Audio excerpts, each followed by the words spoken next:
Monster girls come in all shapes and sizes. Big ones, small ones that fit in your pocket, sticky ones, hot ones you can pet, and ones that'll be whatever you want them to be. This is the world of sucky girls. Back in 2020, easily the most controversial anime in probably the last decade or further was released. Yes, Interspecies Reviewers, a series that essentially follows the women that work in the adult industry and the men that actually review them. Now, unfortunately, even though the synopsis was pretty clear what the series was going to be about, it didn't last long in the West, as a company quickly picked it up, but decided, despite the fact that they knew what was in it, they decided to shut it down. But fast forward to 2022, and thankfully, we finally have it in our hands. Yes, Interspecies Reviewers has finally gotten a physical release, Blu-ray uncensored, available to everybody. And thankfully, after getting a review copy from Right Stuf and Critical Mass, I'm here to give my review of the series. Is it more than just the controversy? Well, that's what we're going to get into with this review, so let's jump right into it. Interspecies Reviewers takes place in your standard fantasy world. You have magic, you have monsters, demons, angels, humans, all this kind of typical stuff. But the kind of interesting thing in this particular setting is you also have adult workers, or as they call them, sucker girls. And these girls come in all different races, shapes, and sizes. Some for their own pleasure, but in most cases for monetary benefit. And while most of our focus is on those girls, it's through the lens of Stuf, Zell, and Krim. Because yes, while most people will partake in these women, these two particularly decide one day they want to start reviewing these women and actually make money on the side, posting those reviews on boards. Stuf the human, Zell the elf, and the reluctant Krim all have their own perspectives on what they think is actually good or not good in these women. And seeing how each one of these view the women in their own perspective is technically where a lot of the comedy comes in this particular series. Take for instance Zell, who is an elf. He has firsthand knowledge of just how old elves are despite how they look. So he's constantly criticizing Stuf, who's a human, for viewing these women that are elves that are upwards of hundreds of years old. They're as old as my grandma, as he would say. On the opposite hand, Stuf will criticize Zell because he will sleep with an old lady that's human because he sees her as young, but technically experienced. Whereas Krim is more of a perspective of somebody that doesn't want to get involved, as an angel, is supposed to be pure, and of course is experiencing a lot of things for the first time, and is technically both genders. So my thoughts on Interspecies Reviewers: I absolutely loved this show. I laughed so much watching this show. Now, unfortunately, this was a series that when it released originally in 2020, I caught glimpses of it, but unfortunately, after it kind of got dropped by a company that shall not be named, I didn't really go out of my way to go find it. So I was really happy when I found out that it was picked up by another company to give it a proper release that it kind of deserved. Yes, you can get caught up in the whole aspect of fighting against the system that's trying to keep something away from us and all that other stuff, but I don't want that to detract from the fact that I really do enjoy this show. What makes Interspecies Reviewers so special is that yes, we get a lot of Monster Girl shows. Monster Musume, Monster Girl Doctor, Interview with Monster Girls. There's a lot of series that follow this concept of very beautiful, sometimes erotic versions of beast women, Lamia, and cat girls, and all that kind of stuff. And they typically will push the edge. They will push that border just enough that they get to that edge, diving into fetishes and stuff that you can get from the idea of there being real monster girls. But they never go over that edge. They get right on it. But Interspecies Reviewers just leaps over it. They said, we're gone. We're gonna go fully in depth on this fetish and really dive into it. And I actually give it a lot of respect for that. Amahara, the original creator of this manga, has zero filters. I experienced that when I watched Eden Didi's No Only Peace, which was the other work that they did. Knowing the fact that whenever you got to those positions where you typically pull back, the writer pulls back because they don't want to offend something, Amahara just goes for it. And I give them a lot of respect for that. I don't feel like they're trying to keep things from me. If something exists in this world, I want them to show it to me. And that's kind of what Amahara does here. So yes, for example, if you have brothels in a fantasy setting, what's going to be in one of them? Probably fairies. How do fairies handle people of different sizes?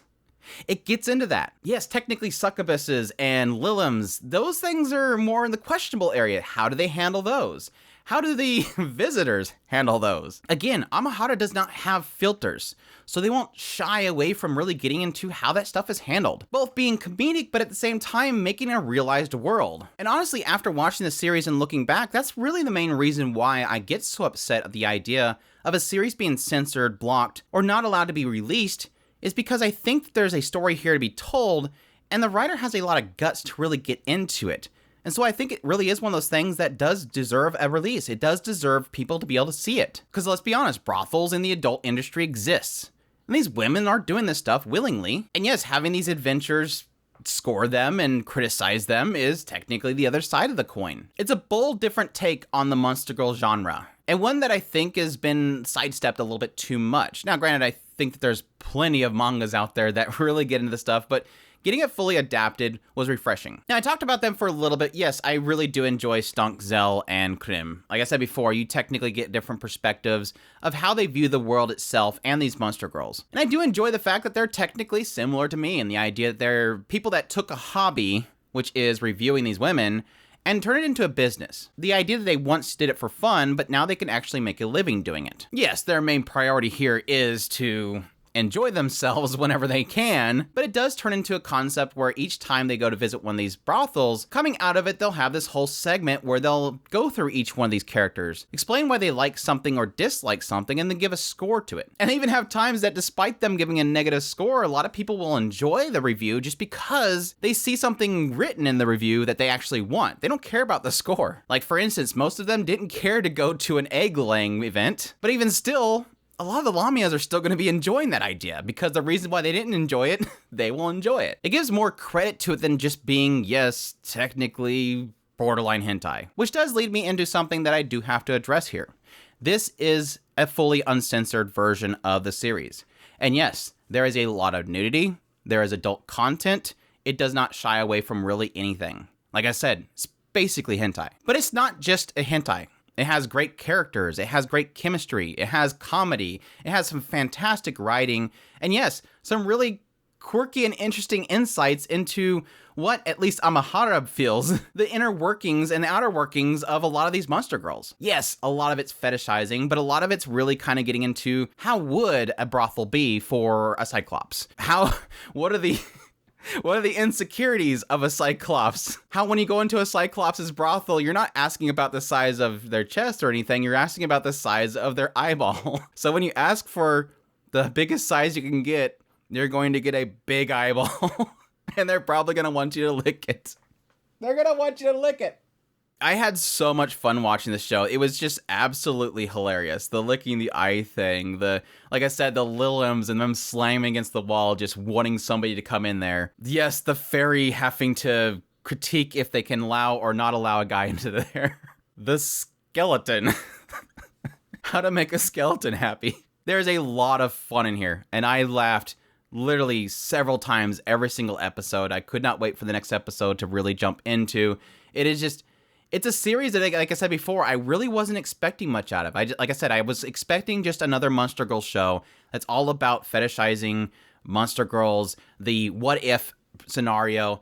But like I said, it gave it context, and it gave these characters these really goofy moments. And like I said, having the criticisms between each of these reviewers and what they seen and liked and didn't like, how every time they came back to the bar, they would just make the bar lady extremely mad because either they mimicked her with a golem or they went and seen a harpy.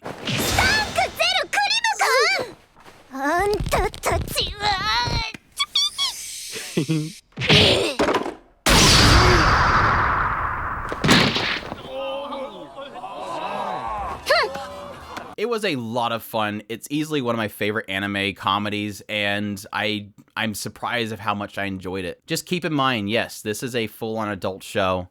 Don't go into this without knowing that because you're going to see a lot of stuff. Visually, it looked fantastic. They had the detail where the detail needs to be, obviously. A lot of shiny parts.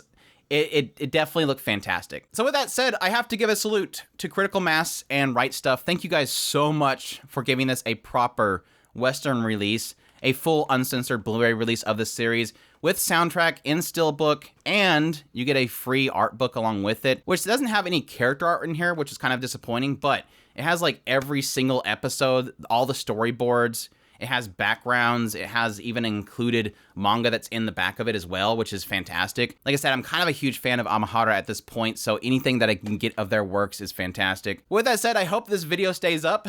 and that you guys will support me by hitting a like down there and comment. Let me know what you thought of the series, or if you're going to be checking out or picking it up. Additionally, if you want to get all of our content, make sure to hit that subscribe button. We definitely appreciate you guys' support. Additionally, we have a Patreon and a tips link in the description below. We definitely appreciate everybody that supports us, and y'all take care. Shoot, if you've seen this series and you want to give me an interspecies review down at the bottom, go right ahead.